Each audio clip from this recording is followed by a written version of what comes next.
What's going on, YouTube? It's Q back here again with another video for you. In today's video, I'm about to talk about these sway bars that I installed on my 2024 ND3 Miata.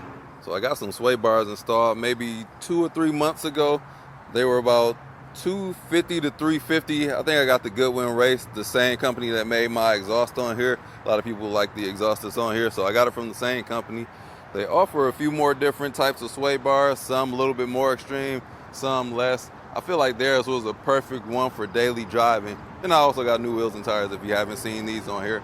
So, man, once I got those sway bars installed, once the car was on the lift, I thought my car was going to sit a little lower and settle, but I've been driving it for a few hundred miles, and was it always like monster truckish? I can put a fist up in this thing. Literally, like, what the heck? My biggest thing was, should I get sway bars or should I just go ahead and go coilovers? So there's a huge difference in price. So like I said, I paid about $300, $350 at most for these sway bars and a good set of coilovers, and emphasis on good because there's coilovers out there for $1,000, but they are nowhere near the quality as the ones that are $2,000. And that comes from a brand or the Zetas, and I had a chance to get like one of the first people to get their new streetable coilover from the company that makes Zetas, but I decided not to do that. I spent that money on wheels and tires, but would that have been overkill for what I want? So what I want is a streetable car and not to lose how good it is in stock form. But stock form was too soft, had some roll to it. Mazda designed it to be that way. I don't like it. I want my car to be like a go-kart. So I'm gonna just get behind the wheel and talk about what it feels like to have these sway bars on there instead of going with some more expensive coilovers. I'm gonna give you guys a preface that this Miata is my daily driver. This is not well, it is a secondary car, but it's not a weekend only car. So I don't want it to be as hardcore of a track car that it can be. I want it to be comfortable for a daily driver with track purpose as secondary. So the setting that I have the sway bar set up to, right in the middle. So that should be good balance. I can make them more taut if need be. But as is, I feel like it should be good in the setting that I do have it in. Because like I said, I really like the way that how comfortable it is on the street, how good the dampening was or damping is in stock mode. I hit this corner right here aggressively.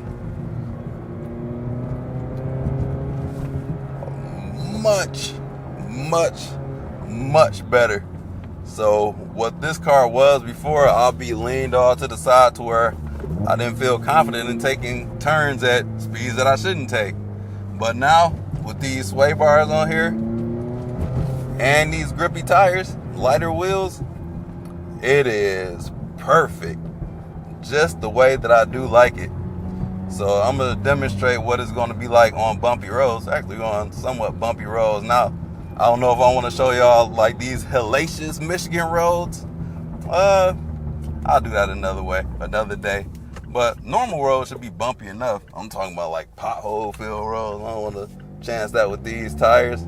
I could, but I'll just tell y'all how it is. It soaks it up really well because it's the stock dampening.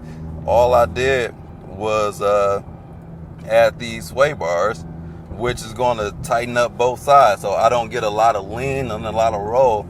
So Mazda wants you to have that lean and roll, that's what they say, so you can learn the car, and that does help, so you can tell when the car is going to give out.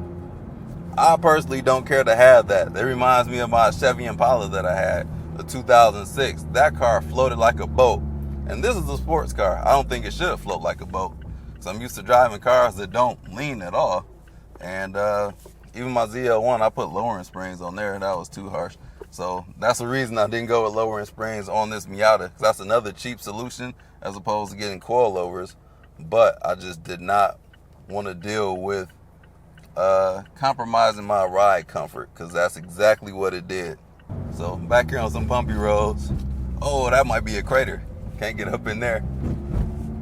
But didn't want to leave it all out on that. Pothole filled roads is just as comfortable with the sway bars as it was in stock. So this reminds me of a BRZ, how that is from factory. It's softer, much softer than the GR86. The GR86 is like ready. The GR86 is kind of like this from the factory, or a little bit more firm than this. God dang, these are some, man, I'll be flipped this car over getting in those potholes. But yeah, this is Michigan. This is what I wanted to show y'all, but I ain't want to really mess up my car doing that. But I was able to avoid them down here. We got potholes like that in the street. That's crazy, ain't it? So let me get on out here. Now I can drive this car like I have no regard for human life, which I do. I have much regard for human life, but I can be, not to say careless, but I feel extremely confident. Got the GoPro door rattling over here. So just like people with all-wheel drive have this extra sense of confidence that they should not have, that's all I have. I got that same type of confidence in this Miata when it comes to taking a turn. The car is just, this is how I think it should have been from the factory. But I understand Mazda's philosophy, like, yeah, we want you to learn with the car. Nah, I ain't trying to do all that. I just want my car to be like a go-kart. That's essentially what this is.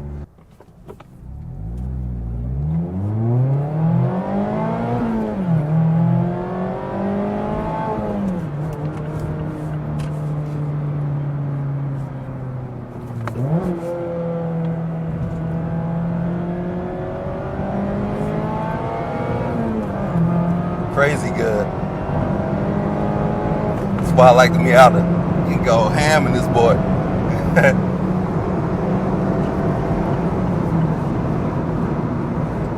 So yeah, that was extremely satisfying. That's exactly what I wanted from the Miata. So there are some drawbacks to these with my infinite research that I did on these sway bars. So they tend to be, since they're stiffer, they're going to wear out some of the stock bushings that we do have on here, which I don't really understand the science behind that. Like, I understand it, but I don't know how long that would take. So bushing, like added bushing wear and tear, that's going to happen. I don't know how long that's going to be, but the coilovers, you wouldn't have to worry about that since you replace all of that type of stuff, or you just don't upgrade the bushings. With the coilovers, I guess that will help out. I don't know, somebody else can speak to that because I'm not a sway bar coilover expert. So that would be one of the drawbacks to these. But it is a fantastic bang for the buck modification. And I'm in some uneven, this is a brand new highway, but it's a lot of imperfections here. Rides super smooth. So I think this Miata is just about perfect to drive. Now that I got it perfect to drive, I would just now consider adding power, which I still don't care to have extra power because this car is just so fun to drive. You saw how I just revved out like that. So that's the joy of driving this car. Can I get over? Yes, almost colliding somebody else because they decided to get over at the same time. But if you want to save a lot of money, it does the same thing that a coilover would do.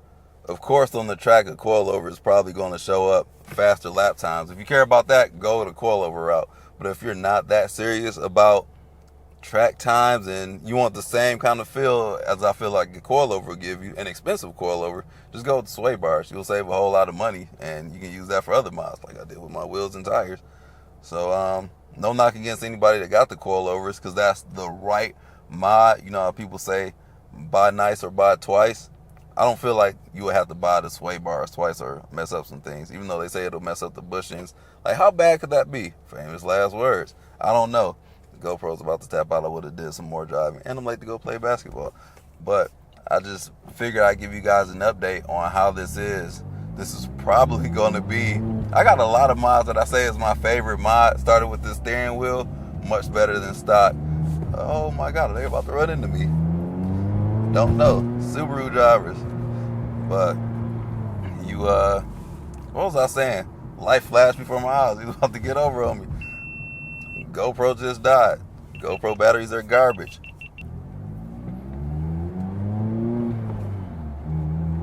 Subaru's about to rear end somebody. Let me get away from this numbskull. But yeah, super satisfied with this. Oh yeah, every mod is my favorite mod that I get. First it was the steering wheel, and I got the shift knob, this elbow pad, these sway bars. It's just every one of these mods has helped bring the car to be like the perfect experience. And this is, dare I say, the perfect driving experience, for me at least, and a lot of other people. Y'all will agree. Like I said, some people say it's overrated. I think it is. It is what it is, and I think it's a great car, man. It's my favorite car that I have on. Most fun car. Wish it was more practical, but that's what I got the my secondary car for. So if you guys got sway bars, let me know what you think. Did you go ham and get the sway bars and the coilovers? That's still something I might revisit in the future. Once them funds get better, I'll just do it for the hell of it, just because I want that wheel gap. That's why I started off with that. That wheel gap looks crazy. I don't remember my car sitting that high, and that's not something the sway bars would do. It shouldn't do. But my car's sitting up like a truck, but it's still super planted. Like, I feel I can just probably do something crazy. I want to right into that Subaru driver, because they are driving crazy out here in their Crosstrek. Crosstrek? What is that thing called? I don't know. But yeah, anyway, 2 thumbs up on the sway bars. Highly recommend them. Go ahead, do it if you want to save the money. But if you are serious about track, coilovers, a good set of coilovers. Don't cheap out on the coilovers, because if you do, you're gonna lose you're gonna compromise your ride quality, and that's something I did not want to do. That was my main purpose, not lose my stock ride quality. Gotta have that, because this car, like I said, almost perfect, but I ain't like the lean and the rock with it. So sway bars came in and did the trick for a little bit of money. The install is tricky though, so it might be easier to install coilovers, but well, I'm paying people anyway to do this stuff. But the time to install these sway bars was like 3 to 4 hours. It's a pain to do the front ones. The back was like 10 minutes. The front ones, nah, that ain't it. But yeah, so hopefully this guy put some insights on these sway bars. Drop a comment, let me know what you're gonna do to your Miata, or what you have done to your Miata when it comes to this body roll. Or do you like the body roll? Just let me know. We'll talk about it as I bang this turn. Like, I can hit these turns so hard it don't even make sense. I really don't have to slow down, which I like that. But I'm gonna have to get some tires sooner rather than later, because I can drive this car so aggressively. Especially, well, I can't do it aggressively in a straight line because we lacking power. 181 horsepower, you know what I mean? But those turns, what this car was made for, that's yes. All right, guys, wish me luck out here on the court. Let me do my thing, and I will catch you all in the next video. Drive safe. Peace out.